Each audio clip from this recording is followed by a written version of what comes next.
Le jeune homme, sur qui cette lettre fut trouvée, a été repêché hier dans la Seine, entre Bougival et Marly. Lettre trouvée sur un noyer. Nouvelle littéraire de Guy de Maupassant. Très bonne lecture. Vous me demandez, madame, si je me moque de vous? Vous ne pouvez croire qu'un homme n'ait jamais été frappé par l'amour? Eh bien, non, je n'ai jamais aimé, jamais. D'où vient cela? Je ne sais rien. Jamais je ne me suis trouvée, dans cette espèce d'ivresse du cœur qu'on nomme l'amour. Jamais je n'ai vécu dans ce rêve, dans cette exaltation, dans cette folie où nous jette l'image d'une femme. Je n'ai jamais été poursuivie, hantée, enfiévrée, emparadisée par l'attente ou la possession d'un être devenu tout à coup pour moi plus désirable que tous les bonheurs, plus beau que toutes les créatures, plus important que tous les univers. Je n'ai jamais pleuré, je n'ai jamais souffert par aucune de vous. Je n'ai point passé les nuits, les yeux ouverts, en pensant à elle. Je ne connais pas les réveils qu'illuminent sa pensée et son souvenir. Je ne connais pas l'énervement affolant de l'espérance quand elle va venir, et la divine mélancolie du regret, quand elle s'est enfuie en laissant dans la chambre une odeur légère de violette et de chair. Je n'ai jamais aimé. Moi aussi je me suis demandé souvent pourquoi cela. Et vraiment, je ne sais trop. J'ai trouvé des raisons cependant, mais elles touchent à la métaphysique, et vous ne les goûterez peut-être point. Je crois que je juge trop les femmes, pour subir beaucoup leur charme. Je vous demande pardon de cette parole. Je l'explique. Il y a dans toute créature, l'être moral et l'être physique. Pour aimer, il me faudrait rencontrer entre ces deux êtres, une harmonie que je n'ai jamais trouvée. Toujours l'un des deux l'emporte trop sur l'autre, tantôt le moral, tantôt le physique. L'intelligence que nous avons le droit d'exiger d'une femme, pour l'aimer, n'a rien de l'intelligence virile. C'est plus, et c'est moins. Il faut qu'une femme ait l'esprit ouvert, délicat, sensible, fin, impressionnable. Elle n'a besoin ni de puissance, ni d'initiative dans la pensée, mais il est nécessaire qu'elle ait de la bonté, de l'élégance, de la tendresse, de la coquetterie, et cette faculté d'assimilation qui la fait pareille, en peu de temps, à celui qui partage sa vie. Sa plus grande qualité doit être le tact, ce sens subtil qui est pour l'esprit, ce qu'est le toucher pour le corps. Il lui révèle 1000 choses menues, les contours, les angles et les formes dans l'ordre intellectuel. Les jolies femmes, le plus souvent, n'ont point une intelligence en rapport avec leur personne. Or, le moindre défaut de concordance me frappe et me blesse du premier coup. Dans l'amitié, cela n'a point d'importance.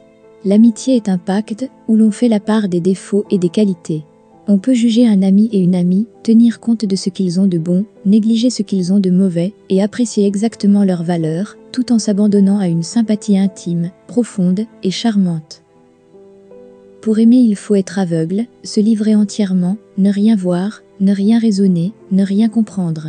Il faut pouvoir adorer les faiblesses autant que les beautés, renoncer à tout jugement, à toute réflexion, à toute perspicacité. Je suis incapable de cet aveuglement, et rebelle à la séduction irraisonnée. Ce n'est pas tout. J'ai de l'harmonie, une idée tellement haute et subtile que rien, jamais, ne réalisera mon idéal. Mais vous allez me traiter de fou. Écoutez-moi. Une femme, à mon avis, peut avoir une âme délicieuse, et un corps charmant, sans que ce corps et cette âme concordent parfaitement ensemble. Je veux dire que les gens qui ont le nez fait d'une certaine façon, ne doivent pas penser d'une certaine manière. Les gras n'ont pas le droit de se servir des mêmes mots, et des mêmes phrases que les maigres. Vous, qui avez les yeux bleus, madame, vous ne pouvez pas envisager l'existence, juger les choses et les événements, comme si vous aviez les yeux noirs. Les nuances de votre regard doivent correspondre fatalement aux nuances de votre pensée. J'ai pour sentir cela, un flair de limier. Riez si vous voulez. C'est ainsi. J'ai cru aimer, pourtant, pendant 1 heure, un jour. J'avais subi niaisement l'influence des circonstances environnantes. Je m'étais laissé séduire par le mirage d'une aurore. Voulez-vous que je vous raconte cette courte histoire? J'avais rencontré, un soir, une jolie petite personne exaltée qui voulut, par une fantaisie poétique, passer une nuit avec moi, dans un bateau, sur une rivière. J'aurais préféré une chambre et un lit, j'acceptais cependant le fleuve et le canot. C'était au mois de juin. Mon ami choisit une nuit de lune, afin de pouvoir se mieux monter la tête. Nous avons dîné dans une auberge, sur la rive, puis vers 10 heures on s'embarqua. Je trouvais l'aventure fort bête, mais comme ma compagne me plaisait, je ne me fâchais pas trop. Je m'assis sur le banc, en face d'elle, je pris les rames et nous partîmes. Je ne pouvais nier que le spectacle ne fût charmant. Nous suivions une île boisée, pleine de rossignols, et le courant nous emportait vite sur la rivière couverte de frissons d'argent. Les crapauds jetaient leurs cris monotones et clairs, les grenouilles s'égosillaient dans les herbes des bords, et le glissement de l'eau qui coule faisait autour de nous une sorte de bruit confus, presque insaisissable, inquiétant, et nous donnait une vague sensation de peur mystérieuse. Le charme doux des nuits tièdes et des fleuves luisants sous la lune nous pénétrait. Il faisait bon vivre et flotter ainsi, et rêver et sentir près de soi une jeune femme attendrie et belle. J'étais un peu émue, un peu troublée, un peu grisée par la clarté pâle du soir, et par la pensée de ma voisine. « Asseyez-vous près de moi, dit-elle. J'obéis. Elle reprit. Dites-moi des vers. Je trouvais que c'était trop. Je refusais. Elle insista. Elle voulait décidément le grand jeu, tout l'orchestre du sentiment, depuis la lune, jusqu'à la rime. Je finis par céder, et je lui récitai, par moquerie, une délicieuse pièce de Louis Bouillet, dont voici les dernières strophes. Je déteste surtout ce barde à l'œil humide, qui regarde une étoile en murmurant un nom, et pour qui la nature immense serait vide, s'il ne portait en groupe ou Lisette ou Ninon. Ces gens-là sont charmants, qui se donnent la peine, afin qu'on s'intéresse à ce pauvre univers. D'attacher les jupons aux arbres de la plaine, et la cornette blanche au front des coteaux verts. Certes, ils n'ont pas compris les musiques divines, éternelle nature aux frémissantes voix, ceux qui ne vont pas seuls par les creuses ravines, et rêvent d'une femme au bruit que font les bois. Je m'attendais à des reproches. Pas du tout. Elle murmura. Comme c'est vrai. Je demeurais stupéfait.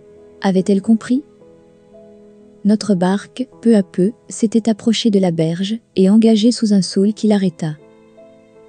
J'enlaçai la taille de ma compagne, et, tout doucement, j'approchai mes lèvres de son cou. Mais elle me repoussa d'un mouvement brusque et irrité. Finissez donc. Êtes-vous grossier ? J'essayai de la tirer. Elle se débattit, saisit l'arbre, et faillit nous jeter à l'eau. Je jugeai prudent de cesser mes poursuites. Elle dit. Je vous ferai plutôt chavirer. Je suis si bien.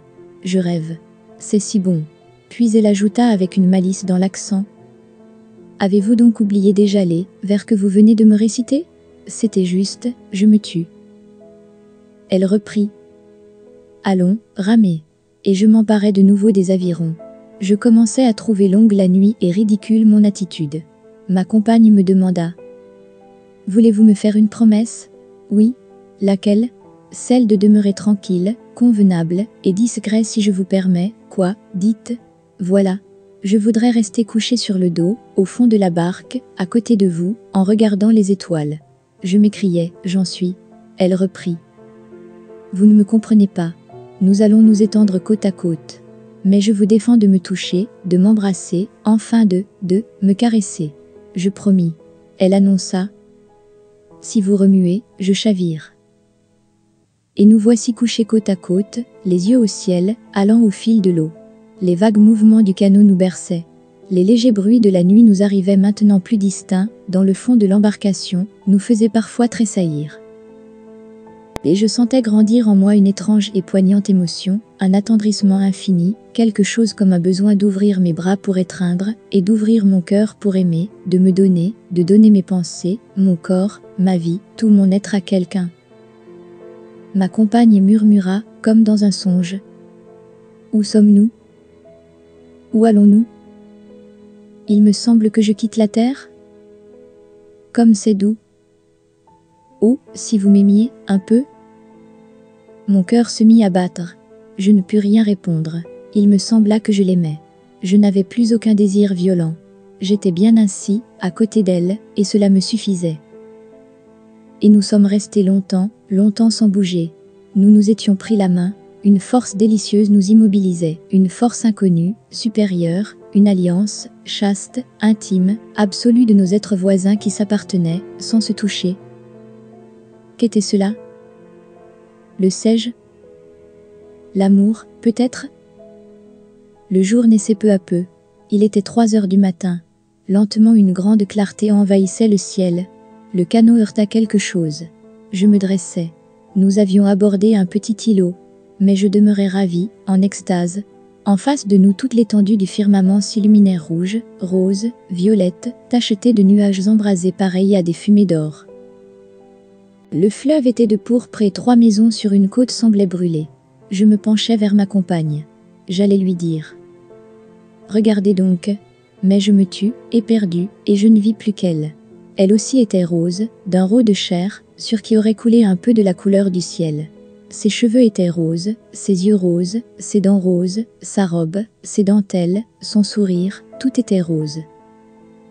Et je crus vraiment, tant je fus affolée, que j'avais l'aurore devant moi.